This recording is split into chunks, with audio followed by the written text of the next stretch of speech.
The lawyer slid the papers across the mahogany table, but his eyes weren't on me. They were on my mother, Patricia, who sat perfectly straight in her chair like she was posing for a portrait. Her fingers, decorated with rings I'd never be allowed to inherit, tapped the document once. "This is how you learn," she said, her voice sharp and cold. My father, Gerald, adjusted his reading glasses without looking up. "You've coasted long enough, Anna." The room felt smaller suddenly, like the walls were closing in. I stared at the bold text on the page in front of me. The word "removed" jumped out at me like a slap across the face. My name, Anna Whitmore, had been crossed out of my parents' will. Just like that. 36 years of being their daughter, erased with legal paperwork and a fountain pen. My chest tightened. My throat went dry. But I didn't let them see me shake. I wouldn't give them that satisfaction. Not yet.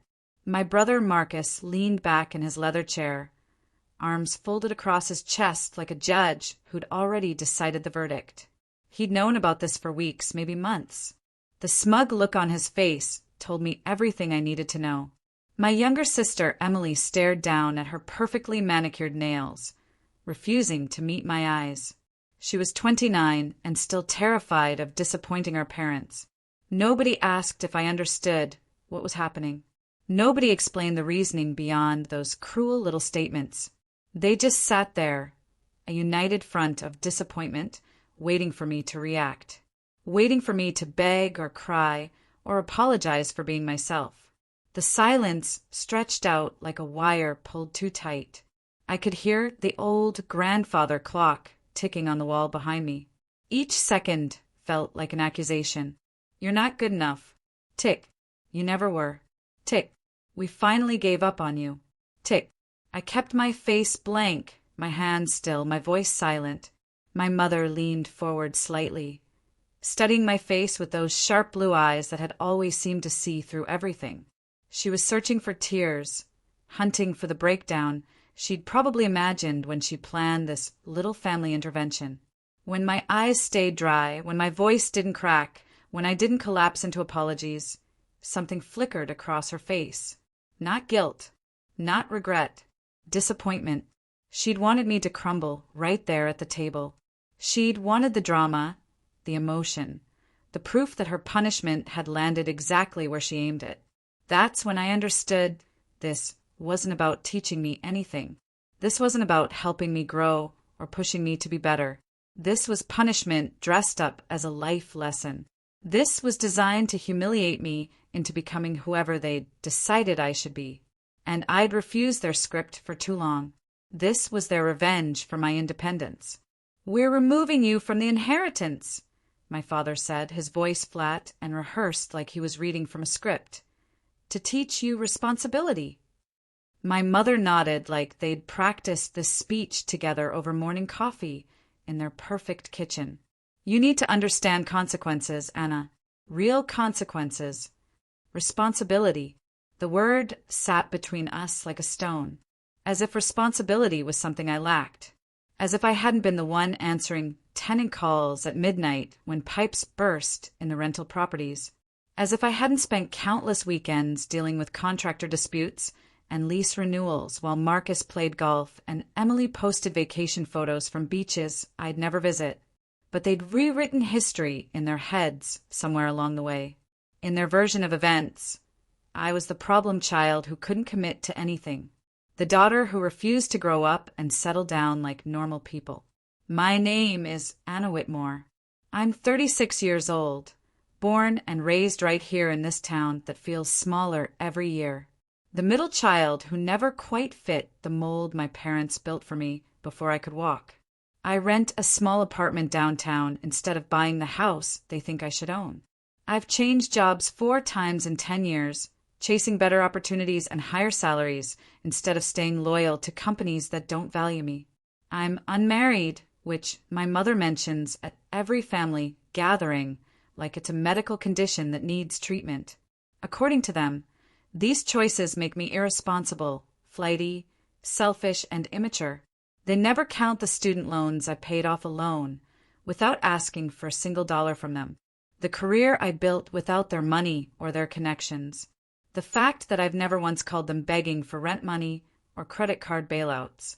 None of that matters when you don't perform success the way your parents scripted it.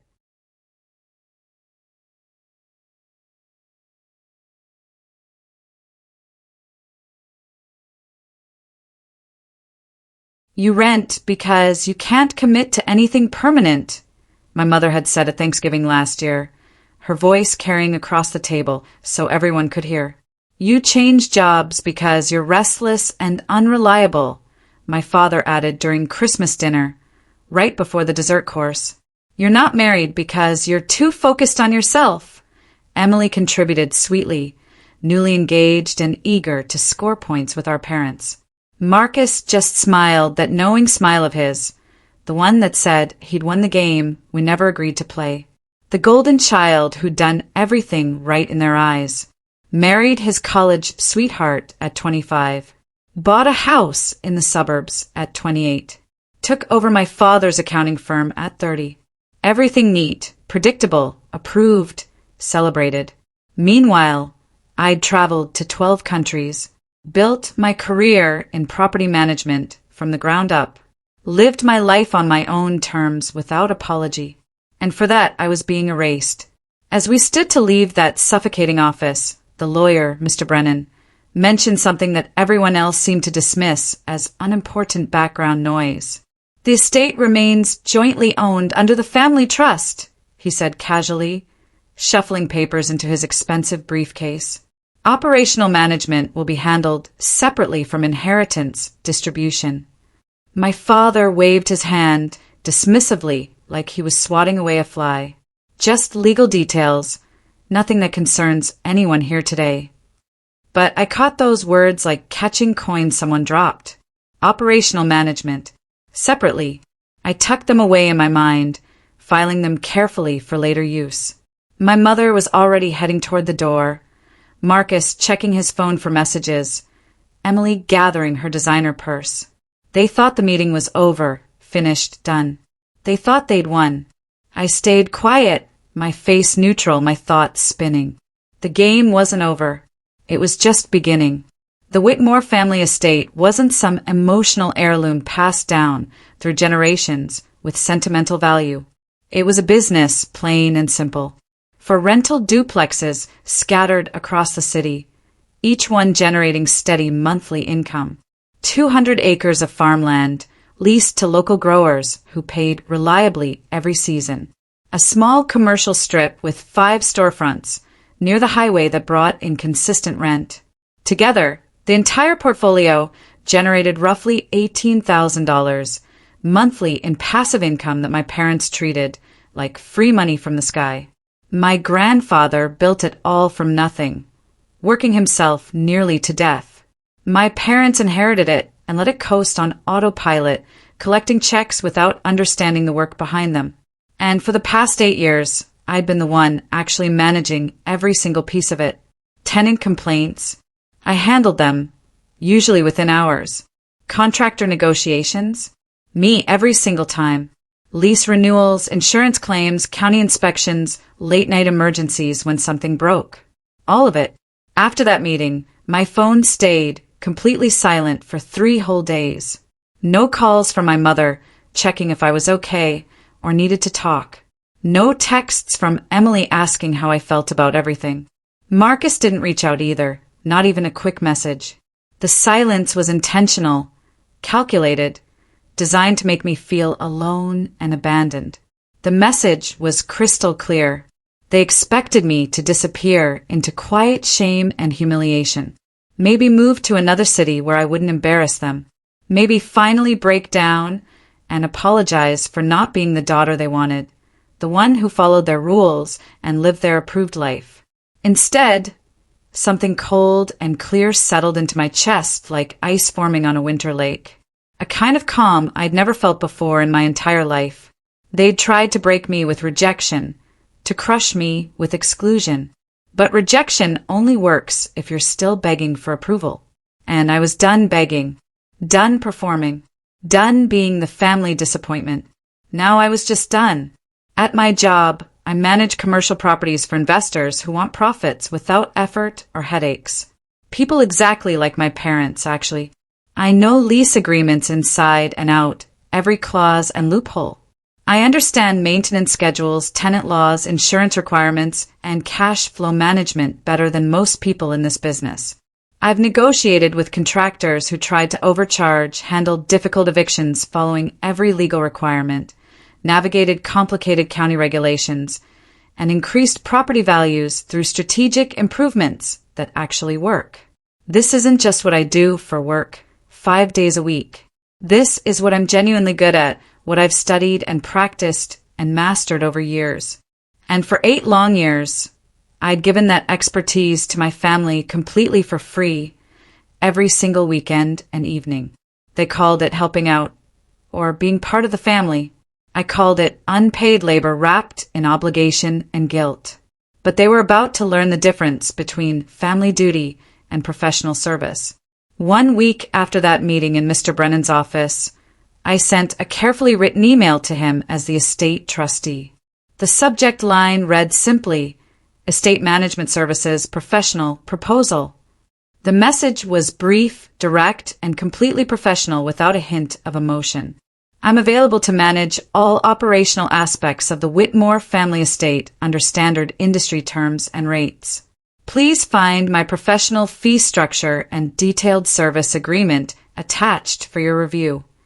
I copied my parents, Marcus, and Emily on the email so everyone would see it at the same time. No emotional appeals about family or hurt feelings. No references to the will or that horrible meeting. No begging or explaining. Just a straightforward business proposal from a qualified property manager to a client who desperately needed one. I hit send and closed my laptop. The silence that followed felt like pure power flowing through my veins. Marcus replied within an hour, his email dripping with condescension. Why would we pay you for something you've always done for free? You're not even in the will anymore, Anna. You have no claim here. Emily added a laughing emoji to her response, like this was all some joke I didn't understand. My mother called instead of emailing, her voice tight with disbelief and anger. This is completely ridiculous, Anna. You've always helped with the properties because that's what family does for each other. I took a slow breath before responding.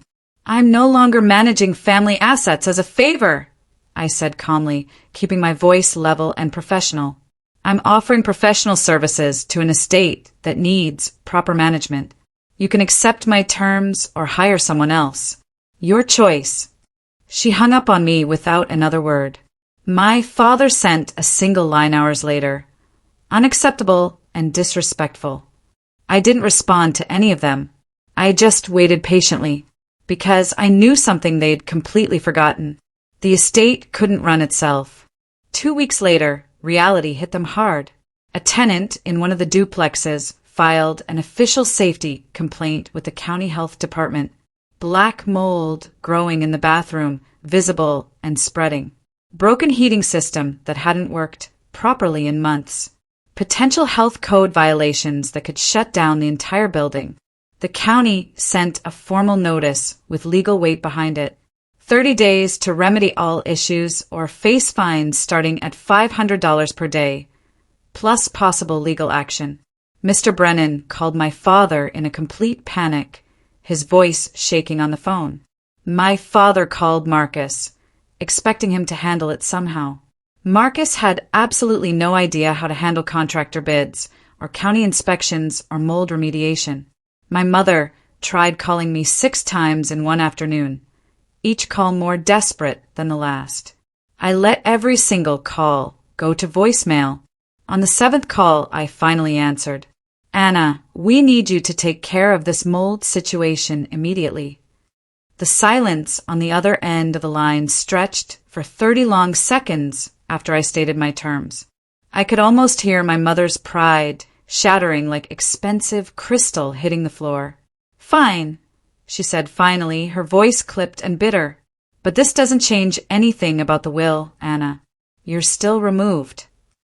I know, I said simply, because I didn't need the will anymore.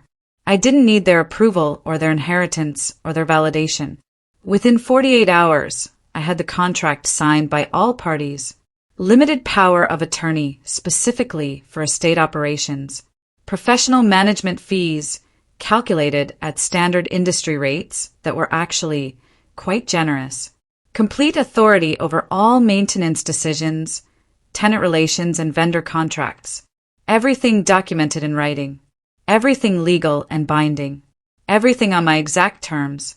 I hired the contractors myself, coordinated all the repairs, personally handled the county inspection with confidence. The mold situation was completely resolved in 3 weeks.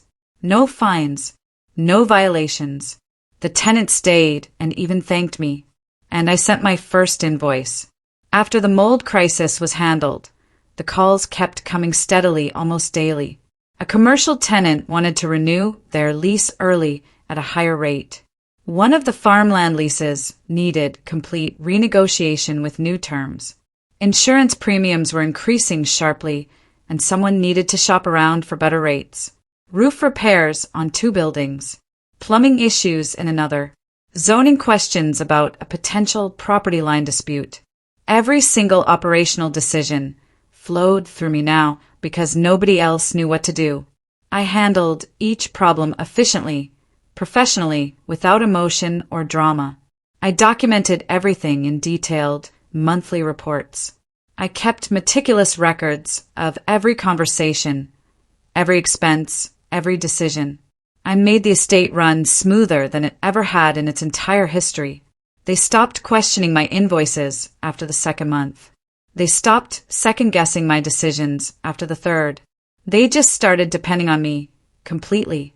And dependency, I was learning fast, was a different kind of inheritance altogether. Within 6 months, I'd become absolutely essential to the estate's operation, the backbone holding everything together.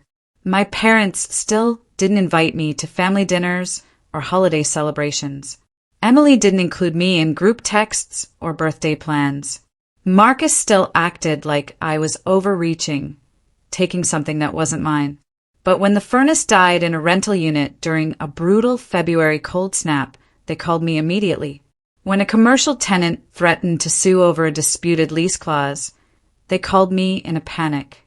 When the farmland needed expensive soil testing for a new crop rotation, they called me for guidance. Every crisis, every important decision, every problem that required actual work instead of just ownership and entitlement, they needed me for all of it, every single piece. Yet they still wouldn't admit it out loud. They still wouldn't acknowledge what I'd become to them. But I didn't need their words anymore. Their dependence spoke loud enough. 8 months into my management contract, Mr. Brennan resigned as trustee suddenly and without much warning. Too much work, he explained apologetically. Too many details, too many decisions, too much liability for a man his age. He was 72 and wanted to retire properly to enjoy his remaining years. He recommended a replacement trustee to my parents, someone with extensive property management experience and expertise. Someone organized, detail-oriented, reliable, and already intimately familiar with every single aspect of the estate's operations. He recommended me without hesitation. My father called it a blatant conflict of interest. My mother said it was completely inappropriate and probably illegal. Marcus argued loudly that I'd have way too much control, that it violated the spirit of their decision. But the estate desperately needed a trustee who actually understood it. And nobody else wanted the job, certainly not any of them. They didn't want the work, the responsibility, the liability, the constant phone calls and decisions. We met again in Mr. Brennan's office one last time before his retirement. Same mahogany table where I'd been cut out. Same leather chairs. But the energy was completely different now. This time, I sat at the head of the table with my own lawyer present beside me. "I'll accept the trustee position," I said calmly, my voice steady and professional, "under these specific conditions. The ownership distribution remains exactly unchanged. I have no claim whatsoever to inheritance, but all operational decisions go through me exclusively. All property management continues under my existing professional contract. No exceptions, no special cases. My father's jaw tightened visibly. My mother looked at Marcus like he should object, should fight this somehow. Emily looked confused about what was even happening, but they had no alternative, no backup plan. The estate was too complex, too active, too profitable to let slip into chaos and mismanagement. They signed the papers, reluctantly. I became trustee that afternoon, not as their daughter, as their employee. There was no celebration afterward, no acknowledgement of the massive irony. They'd cut me out to teach me responsibility, and I'd responded by taking complete responsibility for everything they owned. But they couldn't see it as anything except unfortunate necessity. Not redemption, not reconciliation, not proof they'd been wrong. Just an uncomfortable arrangement they had to accept because they had no other choice. I didn't feel victorious or triumphant. I felt free. Free from needing their approval to validate my worth. Free from performing for their acceptance and love. Free from the crushing weight of being the disappointing daughter. I had authority now, real authority. Professional authority, legal authority, operational authority over everything. And I had earned every single bit of it on my own terms, through my own competence. They'd given it to me by accident, trying to punish me. But I'd taken it deliberately and made it mine.